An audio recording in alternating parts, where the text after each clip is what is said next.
The CFO and HR director ambushed me before lunch. Due to restructuring, your position is being eliminated, they announced after my 19 years of loyalty. Security will watch you pack up. I nodded respectfully without argument and left quietly. Little did they know.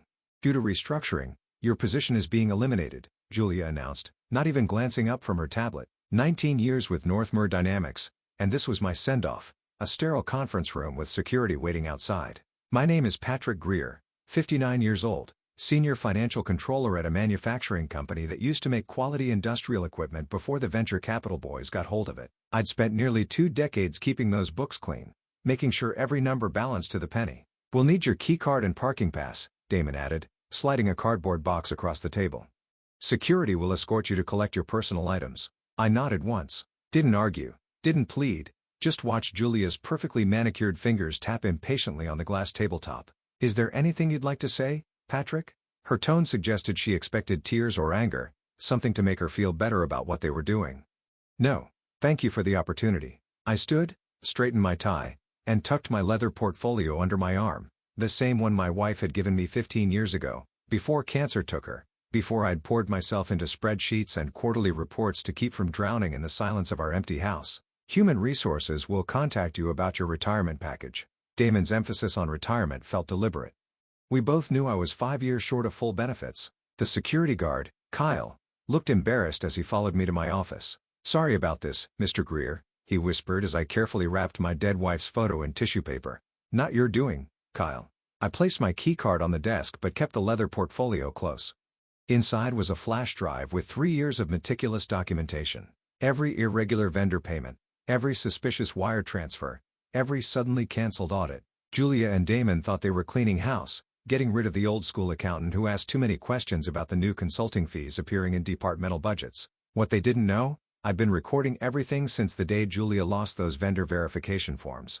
Since Damon started pushing out anyone who questioned the new executive expense policy. I walked through the lobby, past co-workers who suddenly found their shoes fascinating. 19 years of loyalty ended with a cardboard box and averted eyes. Only as I reached my car did I allow myself one small tight smile. They thought I was leaving with nothing. I was leaving with everything they didn't want found. I hadn't always been suspicious by nature. The first 15 years at Northmere had been good ones. I joined when the company was still family-owned, run by old Harold Northmere himself, a man who checked production quality every morning before he'd even have his coffee. Numbers don't lie, Patrick, he used to tell me. People do. Your job is to make sure our numbers tell the truth. After Harold retired, his son sold to investors. Things changed slowly at first. Small corners cut, cheaper materials, longer intervals between equipment maintenance, nothing dramatic enough to raise alarms. Then came the rebranding, new leadership, new vision. Julia arrived from a multinational with a reputation for aggressive growth. Damon followed 6 months later with his talk of corporate culture evolution. I gave them the benefit of the doubt until the first quarterly review under the new management. These vendor payments don't match our received inventory, I'd pointed out. Julia had smiled, all teeth. We're transitioning suppliers. It'll balance out. It didn't, but my follow-up emails went unanswered.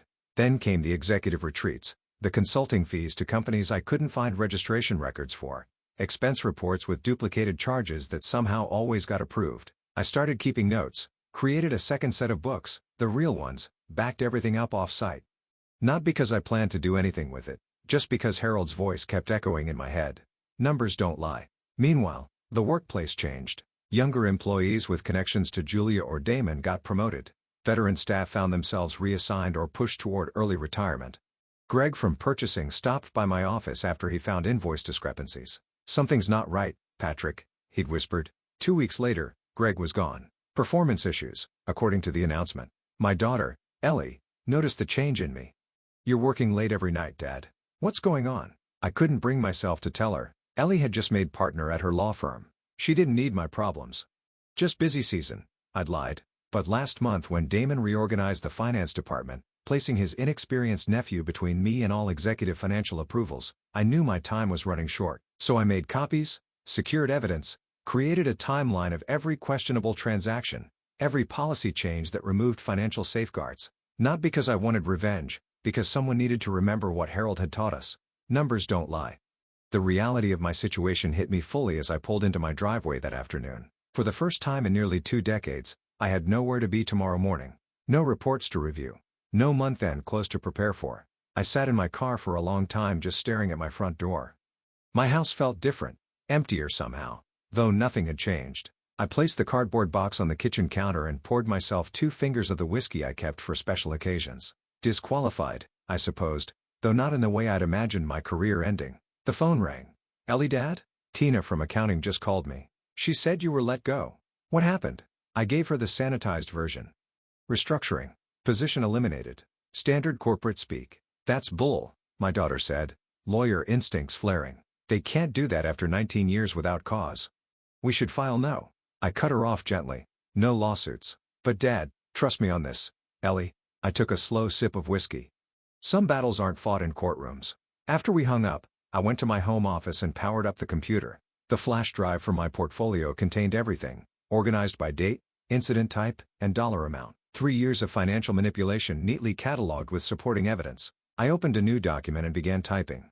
Not an angry letter, not a threat, just a clear factual summary of what I'd observed. Times, dates, amounts. The email addresses at the Securities and Exchange Commission and the State Attorney's Office waited in the recipient field.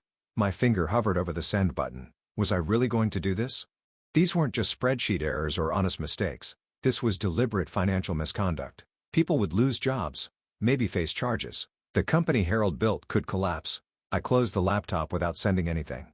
Instead, I found myself pulling out a dusty photo album, pictures of Harold's retirement party, the old team, my late wife standing beside me at the company picnic, both of us younger, unaware of the cancer already growing inside her. "What would you do, Diane?" I whispered to her photograph.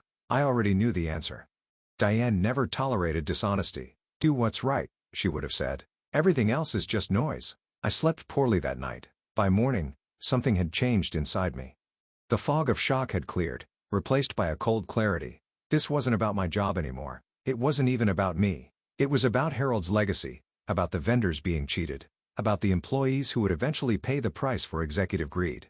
I made coffee, straightened my tie out of 19 years of habit, and picked up the phone. "James, it's Patrick Greer. I need to talk to you about some financial irregularities at Northmere Dynamics." "Yes. It's extensive. Can we meet today?" James Parker had been my roommate in college. Now he was a federal prosecutor specializing in white-collar crime. The first move had been made. 3 days after meeting with James, I received a certified letter from Northmire's legal department. The severance package they generously prepared required my signature on a confidentiality agreement that would prevent me from discussing any aspect of company operations, past, present, or future. The dollar amount was insultingly low. 3 months' salary for 19 years of service. I called Ellie for legal advice. "They're worried about something," she said after reviewing the document. "This goes way beyond standard non-disclosure terms." "What happens if I don't sign?" "They're threatening to contest your unemployment benefits and withhold payment for unused vacation time." Her voice hardened, legally shaky, "but they're betting you won't have the resources to fight it." I thanked her and promised to think it over. What I didn't tell her was that I'd already decided. Later that afternoon, my doorbell rang. Julia stood on my porch wearing a smile that didn't reach her eyes. "Patrick," she said warmly as if we were old friends. "May I come in? I wanted to personally check how you're doing." I led her into my living room but didn't offer refreshments. "The severance paperwork," she said, placing a fresh copy on my coffee table. "There was a misunderstanding. We can offer an additional 2 months if you sign today." "What's the rush?" I asked, keeping my voice neutral. Her smile tightened. "The board is finalizing next quarter's budget. We need to close out all pending financial obligations." "Like properly paying vendors?" The words slipped out before I could stop them. Something flickered in her eyes. "I'm not sure what you mean." "The Westbrook invoices," I said carefully. "The ones that showed up in the system without inventory receipts." "Clerical errors," she replied smoothly. "Already addressed." "And the consulting payments to Everlight Partners? The company that shares an address with your brother-in-law's home office?" The temperature in the room seemed to drop 10 degrees. Julia's smile vanished completely. "I'd be careful with accusations, Patrick, especially unfounded ones that could be construed as defamatory." Her voice had lost all pretense of warmth. "Did you remove any company documents when you left? Because that would constitute theft." "I kept copies of my work product as permitted in the employee handbook," I replied truthfully. She stood abruptly. "I'll give you until tomorrow to reconsider the severance offer. After that, things might become complicated for your retirement planning." After she left, my phone lit up with a text from a number I didn't recognize. "Back off if you know what's good for you. We know about the flash drive." That evening, I noticed a car parked across from my house. It was still there the next morning. By afternoon, my bank called. Someone had attempted to access my accounts using my social security number but incorrect passwords. When I checked my email, dozens of subscription confirmations flooded my inbox. Services I'd never signed up for, all requiring immediate payment. It was clear. They were sending a message. They could make my life difficult. They could destroy my credit. They could watch my house. I called James again. They're pushing back, I told him. Hard. Expected, he replied calmly, but concerning. It suggests there's more than just sloppy bookkeeping. Forward me everything. The severance offer, the text, the unauthorized access attempts. Document the surveillance. What about my evidence? Is it enough? His pause told me everything. It's compelling, Patrick. But corporations like Northmere have battalions of lawyers who will claim these are isolated incidents or accounting errors. We need more. Someone on the inside. I hung up feeling more alone than ever. They were watching me, pressuring me, and I didn't have enough ammunition to fight back. Not yet anyway. A week after Julia's visit, I received a call from my old assistant Teresa. Her voice was hushed, nervous. Can we meet somewhere? Not in public, not at your house. We arranged to meet at my brother's cabin an hour outside St. Louis. He was in Florida for the winter. The place would be empty. Teresa arrived looking exhausted, constantly checking her rear-view mirror as she pulled in. They're doing a full audit, she said without preamble once we were inside, but it's not a real audit. They're changing records, Patrick, backdating approvals, creating paper trails that never existed. How do you know this? They brought in consultants from Damon's old firm. They don't know I can access the system logs. They still have me using your old credentials. She pulled out a flash drive. I've been documenting everything. The before and after. I stared at the tiny device. You're risking your job. They're already planning to eliminate my position next month. Her laugh was bitter. Found that out when they accidentally copied me on the restructuring email. What Teresa showed me went far beyond what I'd suspected. This wasn't just creative accounting or inflated executive perks. Northmere had been systematically overcharging government contracts, falsifying certification documents for parts that didn't meet safety standards, and recording phantom inventory to inflate company valuation. There's more, Teresa said, pulling up an email chain. They're preparing to sell the manufacturing division to a private equity group. The employees won't know until it's done. The pension fund? Her expression confirmed my worst fears. They've been borrowing from it for over a year. If the sale goes through, there won't be enough to cover obligations. Hundreds of families, retirement plans built over decades, all at risk. Who else knows about this? Just the executive team and now you. She hesitated. And someone else, I think. Drew from quality control started asking questions last month. He disappeared a week before you did. Fired. That's the thing. There's no termination paperwork. His employee file shows he resigned, but his badge was never turned in, and his desk was cleared out overnight. A cold feeling settled in my stomach. Have you heard from him? No. His phone goes straight to voicemail. On the drive home, I couldn't shake the sense that we were dealing with something darker than financial fraud. The surveillance car was gone from my street when I returned, but somehow that didn't reassure me. I called Drew's number straight to voicemail as Teresa had said. I left a vague message about connecting about professional opportunities. Then I called James again. We need to move faster, I told him, explaining what Teresa had shared. This changes things, he agreed. The pension fund angle elevates this significantly. I'll speak with my superiors tomorrow. But Patrick, he paused. Be careful. If they're manipulating records on this scale, they're desperate. Desperate people make dangerous choices. That night, I couldn't sleep. I kept thinking about Drew, about Harold Northmere, who'd trusted me to keep his company's finances honest, about the machine operators and warehouse staff who'd put in decades of service counting on pensions that were being drained away. At 2 a.m., my security system alerted me to movement in my backyard.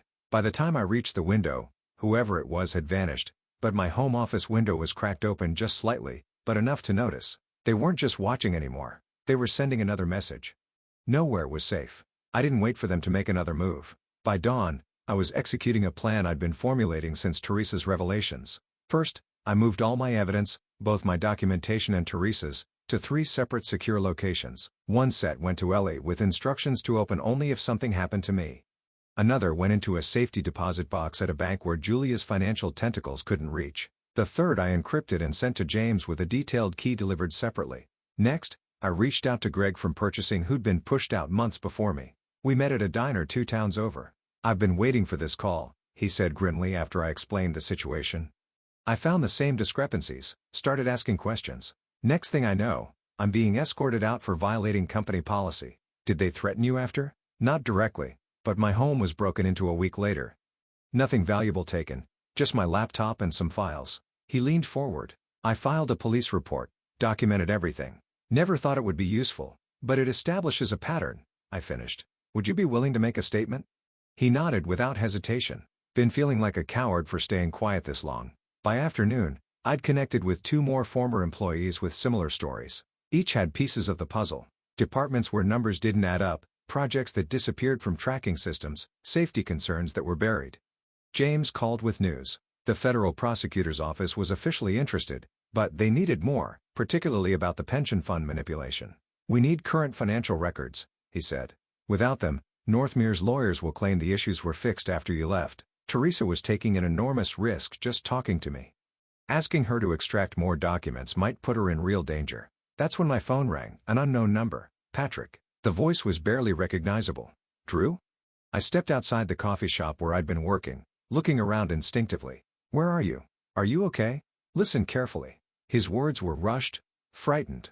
The Bentonville contract. Check the testing certification documents against the actual test results. They're putting defective parts in military vehicles. Drew, where they threatened my family. Said they'd make sure my kids. His voice broke. I'm leaving town, but someone needs to stop them before someone gets killed. The line went dead. Military contracts, defective parts. This wasn't just about money anymore. It was about lives. I called James immediately, relaying Drew's information. His response was immediate. This changes everything. I'm bringing in the Department of Defense. Can you come to my office now? 3 hours later, I sat in a conference room with James and 2 stern-faced DoD investigators. I laid out everything. The financial fraud, the document manipulation, the pension fund depletion, and now the military contract corruption. We'll need your full cooperation, one investigator said. This investigation will become very visible, very quickly. I understand. Your safety might be compromised. We can arrange protection. I shook my head. I have a better idea. The next morning, I called Julia directly. I've been thinking about that severance package, I said, keeping my voice submissive. Defeated. I'd like to discuss terms. Wise decision, she replied, poorly concealing her satisfaction. Come to the office tomorrow, 9 a.m. We'll finalize everything. Actually, I countered, I'd prefer somewhere more neutral. The Lakeside Hotel. They have private meeting rooms. She hesitated, then agreed. What she didn't know, the Lakeside was already crawling with federal agents, rooms wired for recording, and every entrance under surveillance. The trap was set, and Julia was walking right into it. The Lakeside Hotel's Magnolia room felt unnaturally quiet as Julia reviewed the paperwork I'd brought. Her attorney sat beside her, occasionally whispering in her ear. This all looks in order, she finally said, sliding the non-disclosure agreement across the table. Just sign here and we can put this unfortunate situation behind us. I looked at the document, 12 pages of legal language designed to silence me forever. Beside it sat the severance check, 5 months' salary for 19 years. Before I sign, I said carefully, I'd like to clarify something. This agreement covers all company matters, correct? Including the pension fund irregularities and the Bentonville military contract? The attorney stiffened. Julia's smile faltered for just a moment. All company matters, she confirmed smoothly. Standard language. I nodded, reached for a pen, then paused. One more question. Does this cover my obligation to report federal crimes I've witnessed? What are you implying? The attorney leaned forward. I'm not implying anything. I stood slowly. I'm stating that I've already provided evidence of fraud, embezzlement, and criminal endangerment to federal authorities, including our conversation right now. On cue, the conference room door opened. James walked in, flanked by FBI agents and the DoD investigators. Julia Stokes? One agent said. We have a warrant to search all Northmere Dynamics facilities and seize financial records related to government contracts. Her face drained of color as James placed a thick folder on the table. This is just a fraction of what we have, he said quietly. The rest is being presented to a grand jury as we speak. Julia lunged for her phone, but an agent gently intercepted her.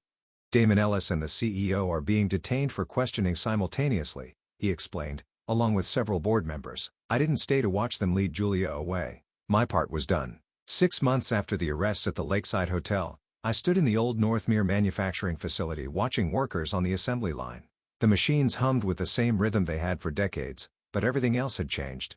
The company had been placed in receivership during the investigation. When the dust settled, a coalition of employees had managed to purchase the manufacturing division with help from a state economic development fund. They'd renamed it Northmere Legacy Manufacturing. They'd asked me to help set up the new financial systems, proper ones with transparency and accountability built into every level. All done for the day, Mr. Greer? Kyle, the security guard who'd once escorted me out, now nodded respectfully as I signed out at the front desk. Just about, I replied, handing him back my visitor badge. Outside, Ellie waited in her car. How's it looking in there? She asked as I settled into the passenger seat. Good. They've got a solid team. They'll be fine without me checking over their shoulders. I glanced back at the building. Harold would be proud. We drove in comfortable silence for a while. The news had covered the story extensively. Executives arrested, charges filed, plea deals negotiated. The pension funds had been partially recovered. Not everything, but enough that most retirees wouldn't lose their homes. Julia and Damon were awaiting trial. The CEO had turned state's evidence. The story had faded from headlines, replaced by newer scandals. Any regrets? Ellie asked as we pulled up to my house. I thought about the question carefully. No, I finally answered. I didn't do it for revenge. I did it because it was right. That evening, I packed away my files on Northmere. The whole story was documented, preserved, but I no longer needed to carry it with me. Tomorrow, I was starting as a part-time financial ethics consultant for a manufacturing association, helping other companies set up systems that made it harder for the Julias and Damons of the world to manipulate the books. Not a bad final chapter for a 59-year-old accountant who just wanted the numbers to tell the truth.